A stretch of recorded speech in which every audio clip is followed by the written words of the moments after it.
එක කලාමැදිරියේ මුළු රැයේම තමන්ගේ එළිය විහිදවගෙන ඇවිදගෙන ගියා.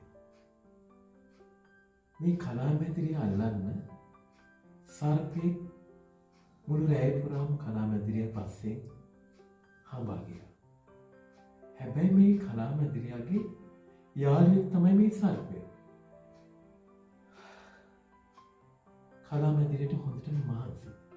අන්තිමේ කලාමැදිරිය ඇහුවා මේ සර්පයාගෙන් මං කවදා හරි දවසක ඔයාට කරදරයක් කළා තියෙනවා. අපුයි නෑ යාළුවේ. එහෙනම් ඇයි ඔයා මාව මරන්න හදන්නේ? මොකද ඔයා දිලිසෙන එක මට දරා ගන්න බෑ.